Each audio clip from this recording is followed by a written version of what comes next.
Stay right here because by the end of this conversation, you are going to walk away knowing over 100 phrasal verbs, idioms, and phrases that native English speakers use every single day. And trust me, this is the one lesson that will completely change how you speak English forever. So do not click away. Wow, I already feel pumped up just hearing that. I have been trying to get the hang of English for months now, and I feel like I always hit a wall when it comes to phrasal verbs and idioms, so I am really glad I showed up today. I love that attitude. And the fact that you said get the hang of and hit a wall tells me you already know more than you think you do, because those are actually two very common phrasal expressions that native speakers use all the time in daily life. Wait, seriously? I used phrasal verbs just now without even realizing it? I thought phrasal verbs were these complicated grammar things that I had to memorize from a textbook. Are you saying I already use them naturally sometimes? Absolutely. And that is exactly the point of today's lesson. Phrasal verbs, idioms, and phrases are not scary grammar rules locked in a textbook. They are living, breathing parts of everyday English that you hear at the coffee shop, at work, at school, and even watching your favorite TV show. Okay, that makes so much more sense to me now. So, can you start from the very beginning and explain what a phrasal verb actually is? Because I have heard the term so many times, but nobody has ever explained it to me in a simple, clear way that I could actually understand. Of course. A phrasal verb is simply a verb combined with one or two small words, usually a preposition or an adverb, and together they create a completely new meaning. For example, the word give means to hand something over. But when you say give up, it means to stop trying altogether. Totally different meaning, right? That is actually mind-blowing when you put it that way. So, the small word completely changes everything. Like, if I say give in, does that mean something different again? Because I have heard people say don't give in, but I was never sure exactly what they meant by it. Great question. Give in means to surrender or stop resisting something. So, for example, if your friends keep pressuring you to try a new food and you finally agree, you gave in to the pressure. Whereas give up is more about abandoning a goal or a habit completely, like giving up smoking. Okay, I am going to write these down because I do not want to forget them. Give up means stop trying. Give in means stop resisting. And now I realize I can totally use these in real life. Like when I want to tell my friend to not give up on learning English, just like I am not giving up right now. I love your energy, and yes, that is the perfect way to use it. And speaking of not giving up, let us keep going because we have so many amazing phrasal verbs and idioms to cover today. Let us talk about some common ones you will hear in the morning routine, because daily life is the best classroom. Yes, please. Morning routine sounds perfect because that is something I actually experience every day. So, whatever phrases come up in that context, I know I will be able to practice them immediately, which is exactly the kind of learning that actually sticks in my brain. So, let us start your morning. You wake up and you get up. That one is easy. But then maybe you wake up on the wrong side of the bed, which is a beautiful idiom, meaning you are in a bad mood for no particular reason right from the start of the day. Have you ever experienced that feeling? Oh, absolutely. Just yesterday, I woke up on the wrong side of the bed, and everything seemed to bother me. My coffee was cold, the bus was late, and I just felt irritated for no real reason at all. And now I have the perfect expression to describe exactly how I felt, which is honestly so satisfying. See, you just described a universally relatable human experience, and now you have the English words to express it perfectly. And here is another one for your morning. If something goes wrong early in the day and you feel like the whole day is ruined, we say you are off to a bad start or things are going downhill. Oh, interesting. So going downhill does not literally mean going down a hill, like on a bicycle. It means things are getting worse progressively, right? Like if someone says a business is going downhill, they mean it is failing or declining, not literally moving in a downward physical direction. Exactly right. And you just demonstrated something incredibly important. You understood the metaphorical meaning behind the literal words, and that is the key skill you need to master idioms. Always ask yourself, does this make literal sense? Or is there a deeper figurative meaning hiding behind the words? That is such a useful way to think about it. I am going to start doing that every time I hear a phrase I do not understand. Ask myself if the literal meaning makes sense in context, and if it does not, then I know there was probably an idiom or figurative expression happening that I need to figure out. Perfect strategy. Now, let us move into some phrasal verbs you will use at work or school, because these come up constantly in professional and academic settings.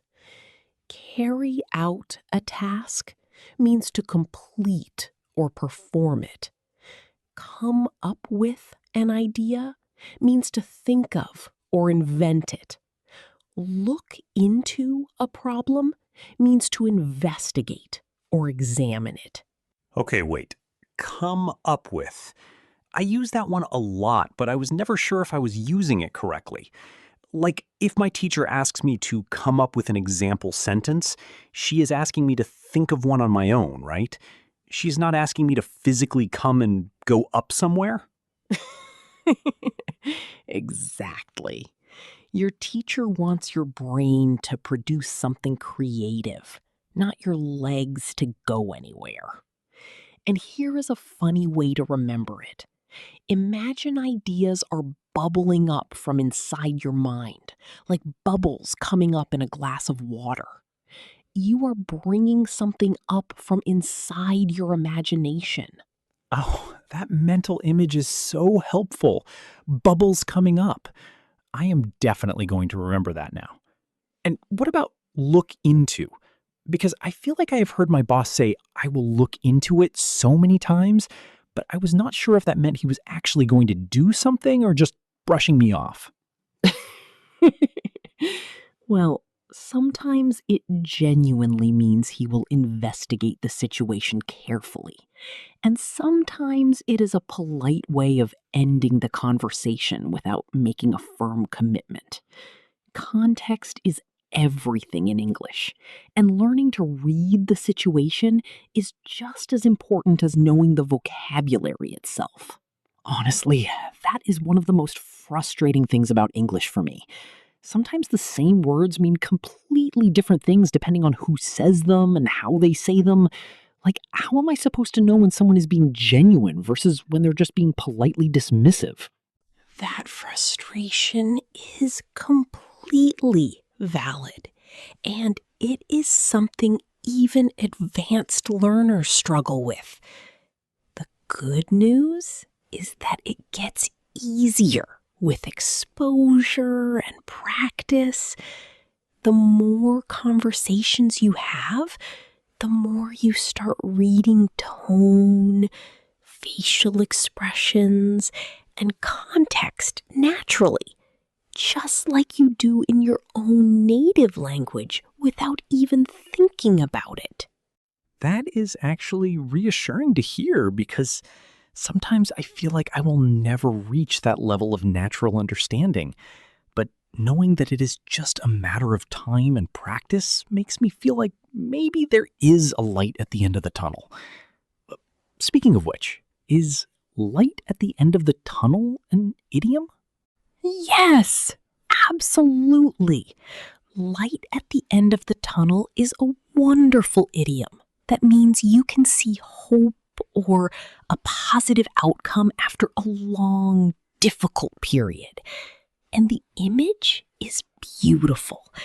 Imagine being in a dark tunnel for a long time and then finally seeing that small circle of light in the distance that tells you the end is near. I love that one, and it perfectly describes my English learning journey, honestly. There were so many moments where I felt completely in the dark, like I was never going to improve. But then suddenly, something clicked, and I realized I was understanding more than I used to. And that feeling of progress is amazing. And something clicked. You just used another beautiful phrasal expression. When something clicks, it means you suddenly understand something that was confusing before. That moment of clarity and understanding. Native speakers use this all the time. Like, it just clicked for me. Or the concept finally clicked. I keep accidentally using these expressions without knowing it. It is like they are already somewhere in my brain and they just come out naturally sometimes. Is that actually how language learning works? Like the phrases get absorbed somehow even when you aren't actively trying to memorize them? That is exactly how it works. Language acquisition researchers call it input hypothesis. The more you are exposed to natural English through listening, reading, and conversation, the more your brain absorbs patterns subconsciously, which is why watching English shows, listening to podcasts, and having conversations like this one genuinely work. So every time I watch an English movie or listen to an English podcast, my brain is actually learning even when I'm not taking notes or studying formally?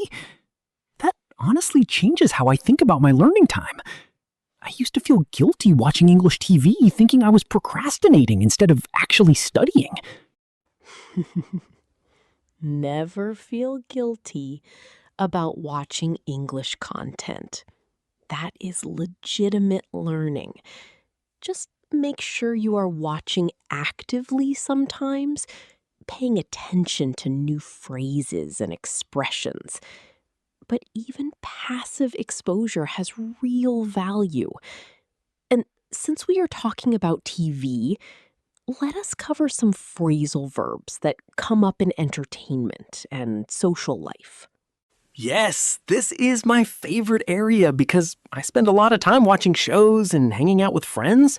So if I can sound more natural in these social situations, that will make the biggest difference to my confidence when actually speaking with native speakers in relaxed, casual settings. Great! So when you are watching a show and you want to continue watching the next episode immediately, you are binge watching. If the show gets canceled before the story ends, fans say the show was cut off or ended abruptly. And when you want to recommend a show to someone, you might say, you should check it out. See how natural that sounds? Oh, I use check it out all the time. Like, hey, check out this new song. Or have you checked out that new restaurant? And I never thought of it as a phrasal verb. I just thought it was normal English. So I guess the line between normal English and phrasal verbs is not as clear as I thought. That is honestly the perfect approach. And I wish every English learner had that mindset from day one. Learning in context rather than memorizing isolated lists is so much more effective because your brain stores the phrase along with the situation, the emotion, and the example, which makes retrieval so much easier when you actually need it. But can I be honest? Sometimes when I am in the middle of a real conversation, I freeze up. Like all the vocabulary I studied just disappears from my brain and I cannot recall anything. It is like my mind goes completely blank and I end up saying something really simple when I know I actually have better words available somewhere in my memory back there. That experience has a name. It is called language anxiety. And it is incredibly common. And here is a comforting fact. Even native speakers sometimes go blank or lose their words under pressure. The key is to develop what we call communication strategies, ways to keep the conversation flowing even when you do not have the perfect word immediately available. What kind of communication strategies? Because that sounds really practical and useful. Like, are there specific phrases or techniques I can use when I am struggling to find a word so that I do not just stand there in silence looking panicked while my conversation partner waits awkwardly for me to say something? Absolutely. Here are some brilliant filler phrases that native speakers genuinely use all the time. What I am trying to say is, how can I put this? You know what I mean? It's kind of like these phrases buy you time to think while keeping the conversation alive and making you sound natural and thoughtful rather than lost. Oh, these are gold. How can I put this is one I hear native speakers say constantly. And I never thought I could use it myself because I assumed it was only for people who were very confident in the language. But knowing that I can use it to buy thinking time makes me want to try it right away. Use it freely. And while we are on the topic of sounding natural, let us talk about discourse markers and linking phrases that will make your English flow beautifully.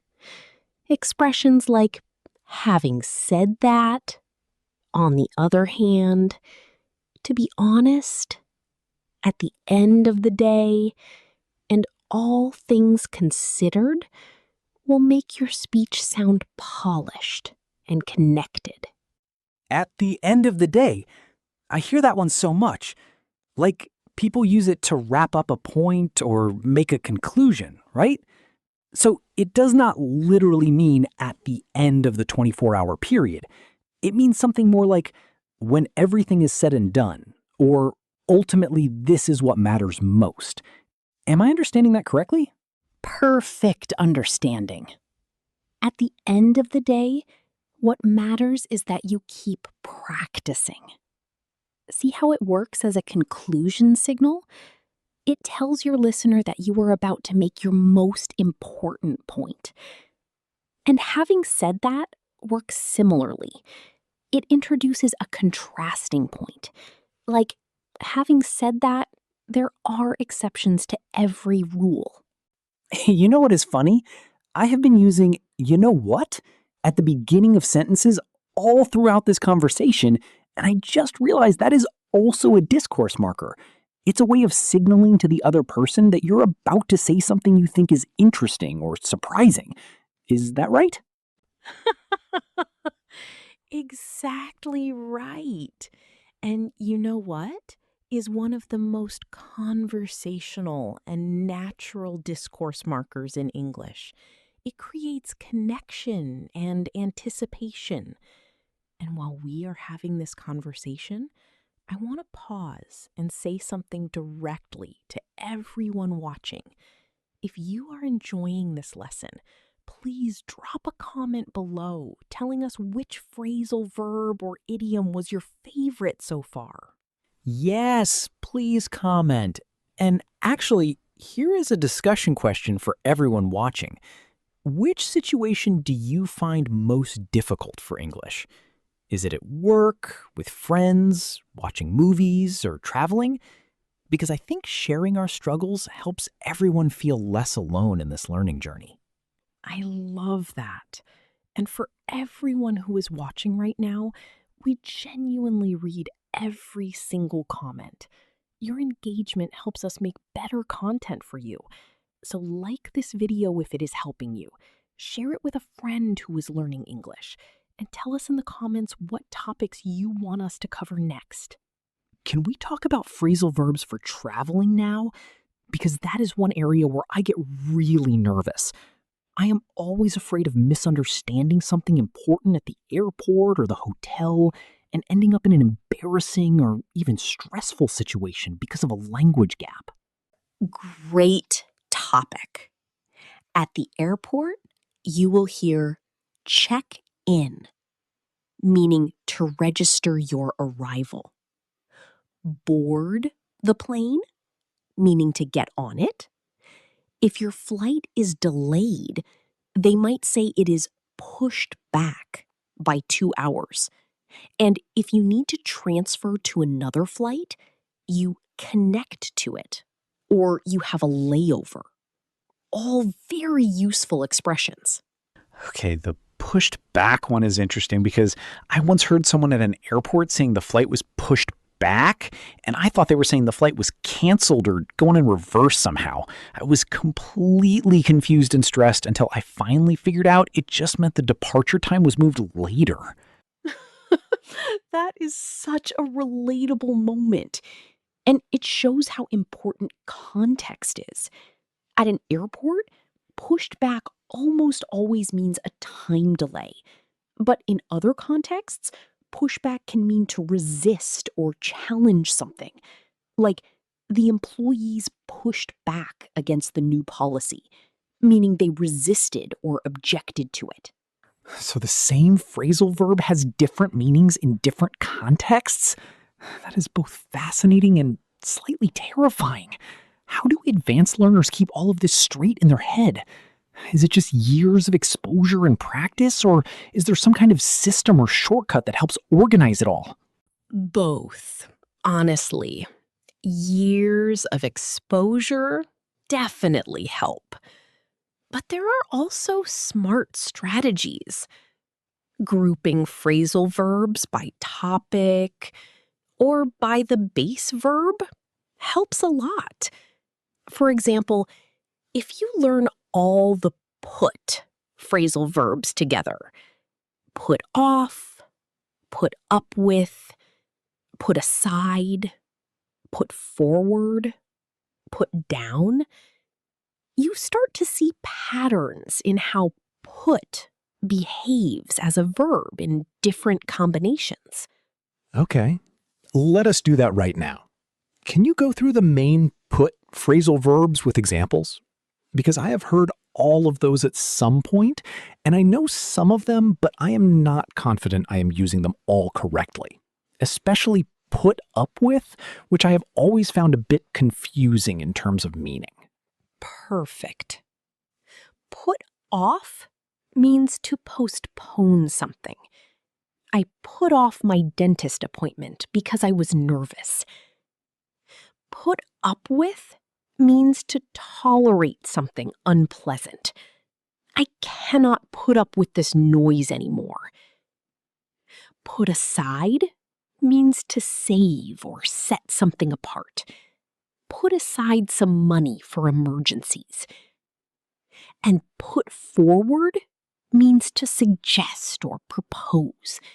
She put forward a brilliant idea in the meeting. Oh, put up with makes so much sense now. It is not about physically going up or putting something somewhere. It is about endurance and tolerance. Like when we say someone has a lot of patience, we might say they can really put up with a lot. And I can definitely relate to that feeling when learning English sometimes. You and every English learner on the planet. And now, let us talk about some absolutely essential idioms for emotions and relationships because these come up constantly in daily conversations and they add so much color and personality to your speech. Are you ready for some of the most expressive idioms in English? 100% ready. Emotions and relationships are topics that come up every single day in my life, so learning the right expressions for these will probably have the most immediate impact on my actual conversations with real people starting literally tomorrow. So, when someone is extremely happy, we say they are on cloud nine or over the moon. When someone is feeling down or sad, they are feeling blue or under the weather. Though under the weather more specifically means feeling slightly ill. And when someone is nervous before a big event, they have butterflies in their stomach. Butterflies in my stomach is one of my absolute favorites because it is so perfectly descriptive. That fluttery, nervous feeling in your stomach before something important really does feel like something is moving around in there. Whoever invented that expression was truly a genius at capturing human experience in words. That is such a beautiful way to appreciate language. And this is actually the mindset of a true language lover. When you start appreciating the poetry and creativity behind idioms, learning them stops feeling like work and starts feeling like discovering little treasures. Each idiom has a story and an image behind it. Can I tell you something I have never told anyone? Sometimes late at night, I read English idioms just for fun, like they are little puzzles or poems. I think there is something almost magical about the way they capture complex human experiences in just a few simple words. Is that a weird thing to do? That is not weird at all. That is the mark of someone who is genuinely falling in love with the language. And when you fall in love with English, the learning becomes effortless because motivation is no longer an issue. You do not have to force yourself to study because you genuinely want to explore and discover more every day. I think that is exactly where I am right now. I used to see English as just a tool I needed for my career, but somewhere along the way, it became something I genuinely enjoy. And conversations like this one remind me of why I started and why I want to keep going no matter how challenging it gets. And that right there is what we call intrinsic motivation. And research shows that learners with intrinsic motivation consistently outperform those who are only learning for external reasons, like grades or job requirements. Passion is the most powerful learning tool in existence, and you have clearly got it. So let us keep building on that passion. Can we talk about phrasal verbs for relationships and social situations? Because I feel like the way people talk about friendships, disagreements, and social dynamics in English is very different from how we express the same things in my native language, and I want to understand those nuances better. Absolutely. In friendships, people get along, meaning they have a harmonious relationship. They fall out, meaning they have a serious disagreement that damages the friendship. They might make up after the argument, meaning they reconcile and restore the friendship. And good friends always look out for each other, meaning they protect and care for one another. Look out for. I love that one. It is so warm and protective. Like when you tell someone, I will look out for you, you are saying you will watch over them and make sure they are okay. And it is interesting because look out on its own as an exclamation means something completely different. It is a warning that danger is coming. You are absolutely right and well spotted. Look out as an exclamation is urgent and alarming. It means watch out for danger, while look out for someone in the sense of caring for them is tender and protective. Same base words, completely different tone, meaning, and usage. English is endlessly fascinating in that way. Okay, but let me push back a little here. And I am using pushback correctly now, by the way. Is it not a little unfair that English has so many words and phrases that look the same but mean completely different things? Like, sometimes I feel like the language is deliberately trying to trick me. I totally understand that feeling, and it is not entirely wrong. English has absorbed words from so many other languages over centuries. Latin, French, Germanic, Norse, and many others. And that history created a language that is extraordinarily rich, but also wonderfully inconsistent, and sometimes genuinely confusing, even for native speakers. Wait, even native speakers get confused by their own language? That actually makes me feel a lot better, honestly. I sometimes feel like I'm the only one struggling and that everyone else has it all figured out. But knowing that language is inherently complex for everyone takes some of the pressure off. Native speakers absolutely struggle with grammar rules, spelling, word choice, and even pronunciation. In fact, many native English speakers cannot explain the grammar rules they use correctly every day because they learned them through immersion rather than formal study. You, as a learner, actually understand the grammar structure better than many native speakers do. That is genuinely surprising to me. So, in some ways, being a formal learner gives you a structured understanding of the language that native speakers who learned purely by exposure might not have? That is a completely new way of looking at my learning experience, and it actually makes me feel proud of the formal study I have done. You absolutely should feel proud. Formal learners often have advantages in academic writing, precise grammar, and conscious language awareness that immersion learners lack. The ideal is to combine formal knowledge with natural exposure, which is exactly what you were doing by having real conversations like this one. Okay, we have covered so much ground today. Morning routines, workplace phrases, social situations, emotions, travel vocabulary. Can we do a quick recap and also add a few more phrasal verbs that absolutely everyone needs to know before we get to the quiz at the end? I want to make sure I am walking away with a solid, complete toolkit. Great idea. Let us add some more essential ones.